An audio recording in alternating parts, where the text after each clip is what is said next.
আমি পাপাই সাহা ইংলিশ পড়াই। ইংলিশের সবচেয়ে গুরুত্বপূর্ণ আইটেম হচ্ছে গ্রামার এবং রাইটিং। গ্রামার শেখা এবং সেই গ্রামারের উপর ভিত্তি করে রাইটিং হয়।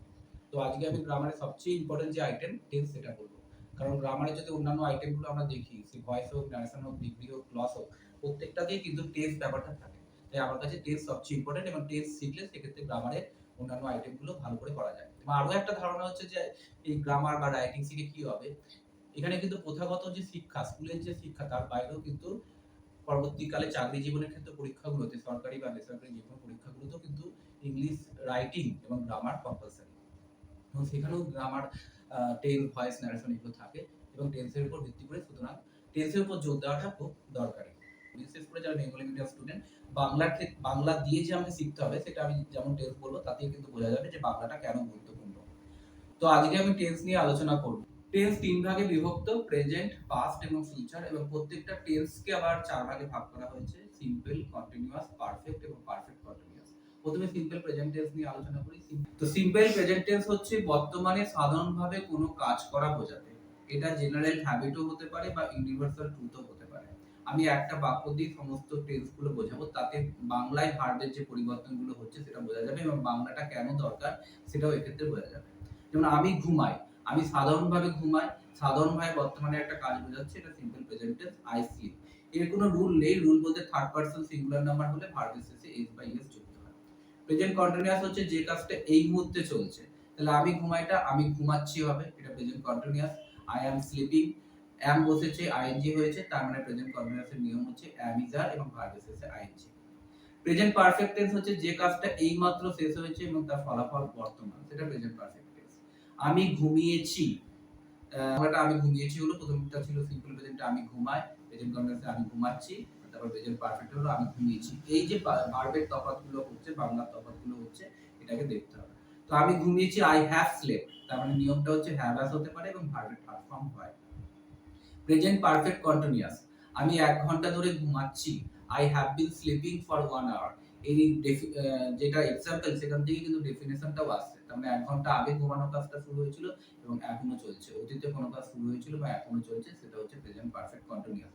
এবং এখান থেকে রুলটাও বোঝা যাচ্ছে যে হ্যাভ বিন, হ্যাজ বিন হবে এবং ভার্বের শেষে আইএনজি যুক্ত হবে। এবার simple past tense. Simple past হচ্ছে অতীতে কাজটা শেষ হয়ে গেছিল। তার মানে আমি ঘুমিয়েছিলাম, আই স্লেপ্ট। এই স্লেপ্ট হচ্ছে মানে ভার্বের পাস্ট ফর্ম ইউজ হয়।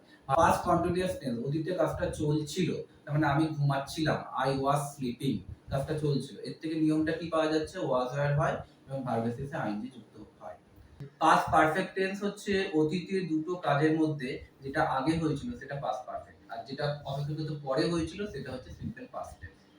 যেমন এক্সাম্পল বলি, যে সে আসার আগে আমি ঘুমিয়েছিলাম, I had slept before he came. এখানে দেখো দুটো কাজ আছে, একটা হচ্ছে আমার ঘুমানো, একটা হচ্ছে তার আসা।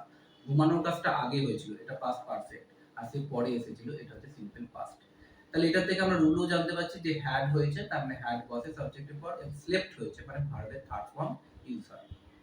আর পাস্ট পারফেক্ট কন্টিনিউয়াস টেন্স, অতীতে যে কাজটা অনেকক্ষণ ধরে চলছিল, আমি 1 ঘন্টা ধরে ঘুমাচ্ছিলাম, I had been sleeping for 1 hour. 1 ঘন্টা আগে কাজটা শুরু হয়েছিল অতীতে এবং তারপরে 1 ঘন্টা ধরে চলছিল। এর থেকে রুলটা কি পাওয়া যাচ্ছে? হ্যাড বিন হয় এবং ভার্বের শেষে আইএনজি যুক্ত হয়। সিম্পল ফিউচার, ভবিষ্যতে যে কাজটা হবে সেটা হচ্ছে সিম্পল ফিউচার। একটা এক্সাম্পল দিই, আমি ঘুমাবো, আই শ্যাল স্লিপ। এই শ্যাল হয়েছে মানে আমরা বুঝতে পারছি যে সাবজেক্টের পরে শ্যাল বা উইল হবে এবং ভার্বের যে প্রেজেন্ট ফর্ম সেটাই হবে। সাধারণত বলা হয় যে ফার্স্ট পারসনের পর শ্যাল হয় এবং বাকি সেকেন্ড এবং থার্ড পারসনের পর উই হয়। ফার্স্ট পারসন কোনগুলি? আই, উই, এটা ফার্স্ট পারসন, এবং বাদ বাকি সমস্ত কিছু মানে ইউ, দে, হি, এগুলো হচ্ছে থার্ড পারসন। এবার ফিউচার কন্টিনিউয়াস, এই ফিউচার কন্টিনিউয়াস থেকে টেন্স কিন্তু অতটাও ব্যবহার হয় না, তবু জেনে রাখাটা ভালো। ফিউচার কন্টিনিউয়াস হচ্ছে ভবিষ্যতে যে কাজটা চলতে থাকবে, আমি ঘুমাতে থাকবো, আই শ্যাল বি স্লিপিং। তার মানে নিয়ম কি? শ্যাল বি, উইল বি হয় এবং ভার্বের শেষে আইএনজি যুক্ত হয়। ফিউচার পারফেক্ট হচ্ছে ভবিষ্যতে দুটো কাজের মধ্যে একটা আগে হবে এবং একটা পরে হবে। যে কাজটা আগে হবে সেটা হচ্ছে ফিউচার পারফেক্ট, আর যেটা অপেক্ষাকৃত পরে হবে সেটা হচ্ছে সিম্পল প্রেজেন্ট টেন্স। সে আসার আগে আমি ঘুমিয়ে নেব, I shall have slept before he comes. তার মানে এর থেকে আমরা রুল যেটা পাচ্ছি, শ্যাল হ্যাভ, উইল হ্যাভ হবে এবং ভার্বের থার্ড ফর্ম হবে। আর একটা টেন্সই বাকি আছে, সেটা হচ্ছে ফিউচার পারফেক্ট কন্টিনিউয়াস টেন্স। ভবিষ্যতে যে কাজটা অনেকক্ষণ ধরে চলতে থাকবে, আমি 1 ঘন্টা ধরে ঘুমাতে থাকবো, I shall have been sleeping for 1 hour. এর থেকে রুলটা কি পাওয়া যাচ্ছে, shall have been, will have been এবং ভার্বের শেষে আইএনজি। এই হচ্ছে টেন্স। এবার এর মধ্যে কতগুলো কমন ব্যাপার আছে, যেমন দেখবে তোমরা যে কোনো কন্টিনিউয়াস টেন্স মানেই ভার্বের শেষে আইএনজি যুক্ত হচ্ছে। যে কোনো continuous, present continuous, past continuous, future continuous, future perfect continuous, যে কোনো কন্টিনিউয়াস টেন্স মানেই হচ্ছে ভার্বের শেষে আইএনজি হবে। এবং যে কোনো পারফেক্ট টেন্স মানে ভার্বের থার্ড ফর্ম ব্যবহার হবে। এবং প্রেজেন্ট পারফেক্ট, পাস্ট পারফেক্ট এবং ফিউচার পারফেক্ট প্রত্যেকটা ক্ষেত্রেই কিন্তু ভার্বের থার্ড ফর্ম ব্যবহার হয়। আর হচ্ছে যে টেন্সের ক্ষেত্রে যেটা বাংলা হিসেবে বাংলার যে পার্থক্যটা হচ্ছে, এবার একবার সামারি করলে যেটা হয়, আমি ঘুমাই, আমি ঘুমাচ্ছি, আমি ঘুমিয়েছি, আমি ১ ঘন্টা ধরে ঘুমাচ্ছি, আমি ঘুমিয়েছিলাম, আমি ঘুমাচ্ছিলাম, সে আসার আগে আমি ঘুমিয়েছিলাম, আমি ১ ঘন্টা ধরে ঘুমাচ্ছিলাম, আমি ঘুমাবো, আমি ঘুমাতে থাকবো, সে আসার আগে আমি ঘুমিয়ে নেবো, আমি ১ ঘন্টা ধরে ঘুমাতে থাকবো। এই ১২ টা টেন্সই কিন্তু এই বাংলার মধ্যে রয়েছে। এখানে লক্ষ্য করতে হবে যে ভার্ব বাংলায় ক্রিয়াপদটা কিভাবে চেঞ্জ হলো। সেটা যদি বোঝা যায় তাহলে টেন্স আর কোনদিন ভোলা হবে না। আমি যদি এইভাবে বাংলা থেকে এটা বোঝার চেষ্টা করি তাহলে কিন্তু টেন্স আমি কোনদিন ভুলবো না।